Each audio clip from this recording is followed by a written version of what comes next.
Are you enjoying the game today, too? That is certainly the question of the hour. And today, we are stepping back into a world that, for many, absolutely defines the golden age of action RPGs. Oh, man, absolutely. I'm just vibrating with nostalgia right now. Oh, yeah. We're looking at a title today that asks a very different question from your standard, sword and sorcery fantasy game. It does. It essentially asks, what if your hero had to worry about their pension plan just as much as fighting dragons?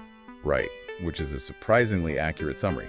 So today on the deep dive, we are discussing SORCERIAN. Yes, officially the 5th entry in the famous Dragon Slayer series. Right, Dragon Slayer 5. Yeah. Usually when you look at the box, it's written with a Roman numeral V. Mm-hmm. Are we saying 5 or V? For this series, we stick to the numbers. It is Dragon Slayer 5. Dragon Slayer 5, got it. But hold on, before we get into the heavy stuff, the mechanics and all that, could we just address the name? The name, Sorcered? Yeah. Every time I hear it, I just get hungry. Like, is this a game about cooking? Like, SORCERIAN, are we battling the evils of bland pasta sauces? No, we are not. Or maybe it's a game about polite apologies. So sorry, Antani. You just bump into goblins and apologize profusely until they leave. Like, oh, so sorry to disturb you, Mr. Orc. I'll just be going now. Please stop. It is derived from the word sorcery. It refers to the people who use sorcery. There are no pasta sauces involved and certainly no polite apologies to goblins. Okay, fine. Though, considering the difficulty of the game, you might end up apologizing to your own controller. Fair point, fair point. Fun, but seriously, just saying the name brings back this huge wash of memories for me. I remember sitting in front of the screen as a kid, not the console version initially, actually, but seeing it at a friend's house and just being totally hypnotized. The atmosphere was definitely striking for the time. It really was. The music, the little characters walking in a line, even if I didn't understand half of what was happening with the stats, I knew it was special. And that feeling is completely valid, because SORCERIAN wasn't just another game, it was an entire system. A system. Right, it's technically a side-scrolling action RPG, yes, but that label feels a bit reductive. It started on PCs, but had a massive second life on home consoles, which is where many of you listening probably encountered it. And that's exactly what we're diving into today. Because this game is like, okay, imagine if your game console had a game inside it that was also a console. That is, a bit convoluted, but I see where you were going. Think of SORCERIAN like an operating system. Yeah, exactly. Or perhaps a game engine. You create your characters, and they exist entirely independently of any specific adventure. You take this party of characters and you just plug them into different scenarios. It's not one long, continuous story where you start in a village, kill a rat, and 40 hours later you're fighting God. It's episodic. Yeah. Like a TV show. You have your cast, and this week they're fighting a Hydra. Next week, maybe they're solving a murder mystery.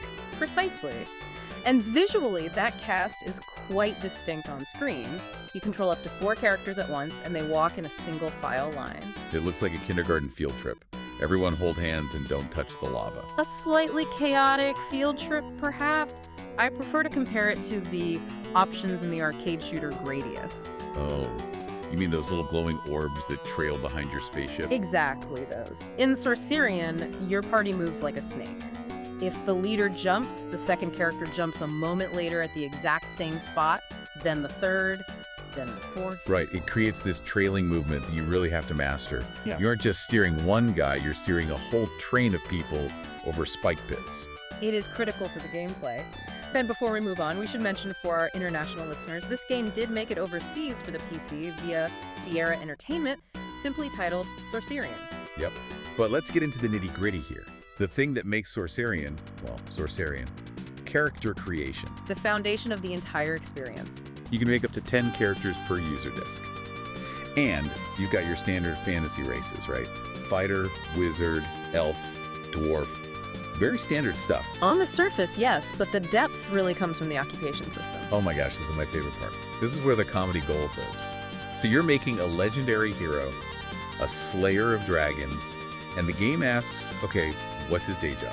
It does. There are 60 different occupations, and they aren't just soldier or mercenary. You can be a clown, you can be a washerwoman, or an exorcist. Imagine the dialogue in universe, like, "Fear not, villagers, I shall slay the beast."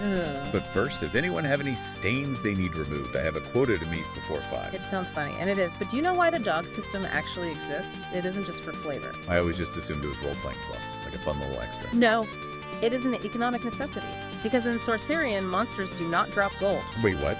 You kill a dragon and it just has empty pockets? Correct. So how do you buy swords? How do you pay for potions or magic? You get a job. When you aren't playing a scenario, your character is working. The game simulates their life between adventures. So my washerwoman job is actually how I fund my dungeon crawling. Yes. That changes everything. It's literally a side hustle simulator. It is a side hustle simulator, and these jobs determine your annual income and your stat growth. If you work as a woodcutter, your strength goes up. If you work as a translator, your intelligence goes up. You are grinding a 9-to-5 job just to prepare for the boss fight. That feels uncomfortably close to real life, honestly. Like, sorry, I can't save the princess today. I picked up a shift at the bakery. But this simulation aspect has a darker side, doesn't it? It does, because time is not just an abstract concept here. This brings us to the mechanic that traumatized an entire generation of gamers. Oh, no. The aging system. I blocked this out. I completely blocked this out of my memory. It is the narrative hook that binds the entire game together. Characters start out at 16 years old. Every time you go on an adventure, time passes, usually a full year. Okay, sure, that makes sense. Adventures take time. Traveling across the land takes a year. Fine. But here is the catch. Every time you go to the training dojo to raise a stat, time passes. It's terrifying. I sent my wizard to the gym to get stronger, and he came out a year older. What kind of workout is that? Did he do push-ups for 12 months straight? Mastery takes time. But the real issue is that your characters have a literal lifespan. Humans live to about 60, dwarves and elves live somewhat longer, but eventually they enter the old state. Yeah, their sprites actually change. They look like little hunched-over old people with walking canes. And then eventually they die. Not from a monster, just from natural causes. I remember specifically training my favorite fighters so much, like hitting the gym so hard that by the time he was actually strong enough to fight the boss, he was a geriatric, and then he just died. I was weeping. But that is exactly where the legacy system comes in. You don't just lose everything. You can pass items and stats down to the next generation. Your hero's child takes up the sword. Right. It turns the game from a single static adventure into a multi-generational saga. Which is actually really beautiful if you stop panicking about the gray hair for a second. But as a kid, I mean, I just wanted my one hero live forever. It felt so unfair. It challenges the typical RPG power fantasy. You are not an immortal god. You are just a fleeting part of a lineage. Now, let's talk about the adventures themselves, the scenarios. Right. There are 15 base scenarios in the original set. Yes, and they vary wildly in tone and objective. Some are just straightforward dungeon crawls, go rescue a king scepter or go fight a hydra. But others are puzzle-heavy or narrative-focused. It really felt like anything could happen when you booted up a new scenario. And unlike many RPGs where you just beat the final boss and the credits roll, clearing scenarios here is just the beginning. The overarching goal is to clear enough scenarios to unlock Dragon Mode. Dragon Mode. That's where you finally fight the King Dragon. Exactly. But the genius of the system was the expansions. Oh man, the expansion packs were wild. Sengoku Sorcerian suddenly were in feudal Japan fighting samurai. Then Pyramid Sorcerian now are in Egypt. It really felt like the Sorcerian engine could just do anything. It could, even sci-fi, with the Visitor from Outer Space. The flexibility was the whole point. The game engine was merely a stage, and the scenarios were just different plays being performed by your actors. It's basically endless content. But, okay, we have to talk about the magic system. Because if the job system is funny, and the aging system is tragic, the magic system is just brain-melting. It is incredibly complex, yes. In most RPGs, a wizard learns Fireball by leveling up, or maybe they buy a spellbook in town. In Sorcerian, characters do not learn magic at all. Right. The character is clueless. The items do the magic. Exactly. You have to enchant your gear. But it isn't just a simple matter of clicking add fire to sword. It is based on the 7 planetary elements. Mars, Mercury, Jupiter, the Sun, the Moon. Venus and Saturn. It's literal alchemy. It is. There are 120 different spells, but they're determined by the specific combination of elements layered onto an item. You enchant a ring with, say, the sun element. And then you add Jupiter. And the combination creates a specific spell. But it was a total puzzle. I remember trying to combine things logically as a kid. I think, okay, I have water. If I add fire, I get steam, right? Yeah. Or maybe a boiling water attack. A reasonable assumption. No.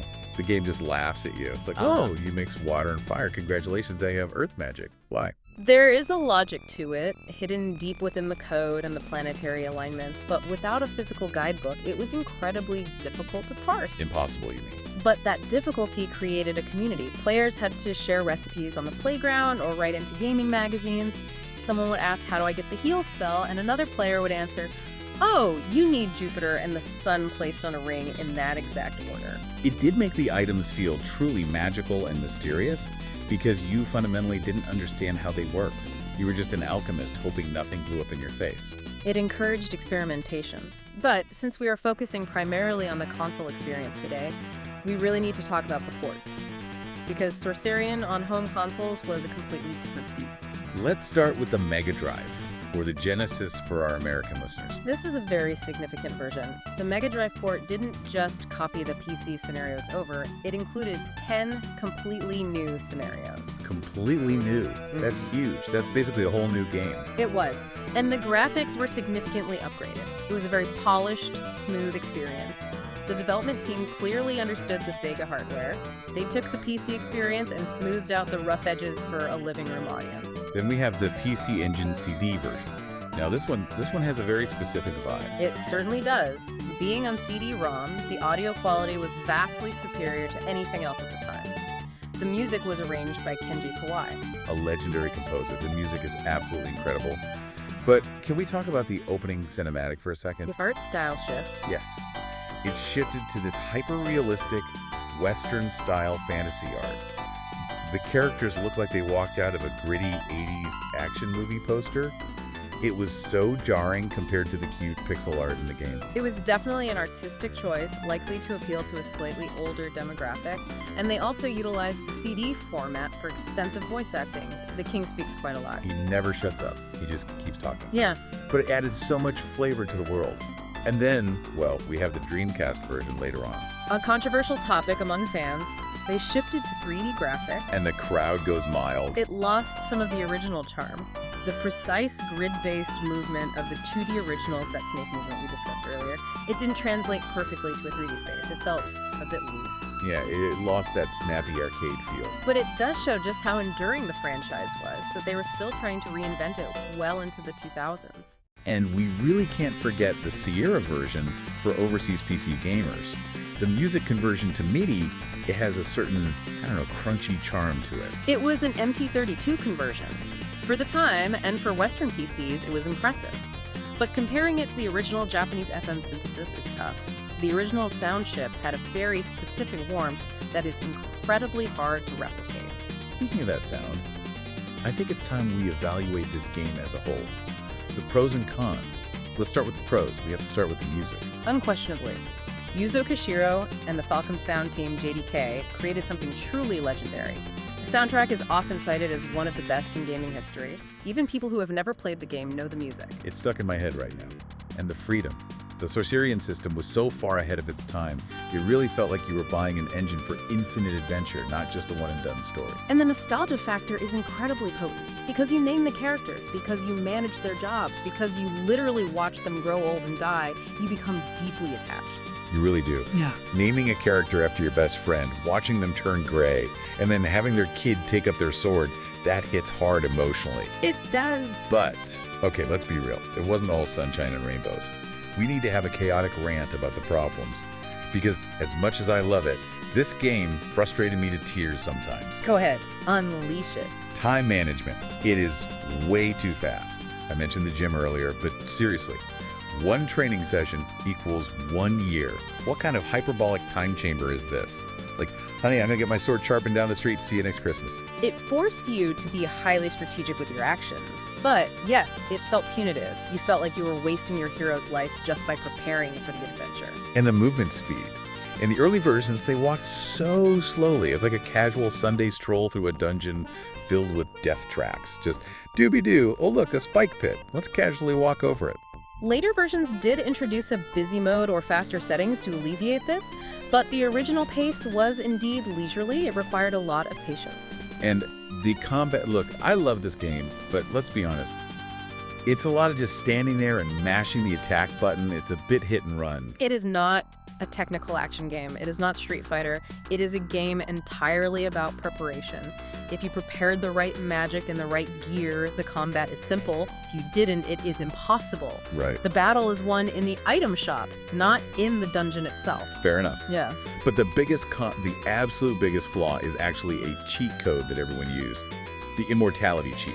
Ah, yes. The rejuvenate spell loop. Admit it, you used it. I was aware of it. You used it. Yeah. You totally used it. Okay, so for the listeners out there was a spell to make your characters younger, but it had a severe penalty attached to it to balance it out. However, if you abuse the system mechanics, you could essentially loop the spell so your character never aged and never died. Exactly.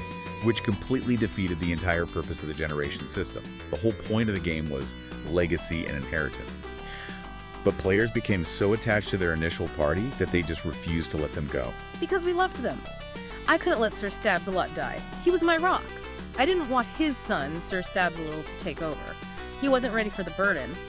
And that highlights a fascinating flaw in game design psychology. Players will invariably optimize the fun out of games. By making your characters immortal, you remove the tragedy, which was arguably the game's most unique selling point.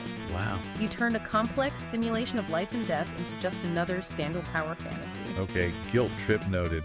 Jeez. Also, just to reiterate, the magic system again, too complex. Without a guide, getting specific spells was like trying to bake a cake in the dark. True, it was obtuse. But let's pivot to some interesting trivia and future developments. Did you know about the Lost scenario? Ooh, that's a good one. This was in the expansion, The Visitor from Outer Space, right? Correct. There was originally supposed to be a scenario included called Lemur's Mansion. Like a haunted mansion in space. Something along those lines. But during development, it had a fatal bug. A completely game-breaking bug.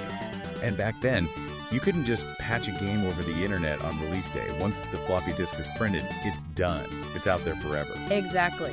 They caught the bug at the very last minute before manufacturing. They had to scrap the entire scenario completely. And to fill the empty space on the disk, they quickly coded a very simple item shop scenario instead. That is wild. Just imagine being that developer. Like, hey boss, the haunted space mansion is completely broken. And the boss is just like, okay, let's just open a space Walmart instead. Ship it. It really shows the chaotic reality of game development in the 80s. But the fans stepped up to create content too. There was Selected Sorcerian. Yes. This is so cool. They held a contest for fans to submit scenario ideas, and the winners actually got their scenarios coded and made into official retail products. It was an incredibly early form of user-generated content, legitimized and published by the company.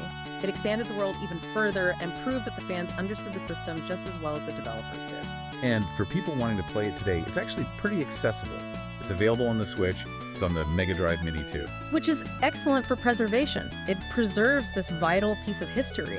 You don't need to track down a dusty old PC-88 monitor to experience it. So as we wrap up this deep dive, what does this all mean? To me, Sorcerian is a hot pot. A gotta-knee, if you will.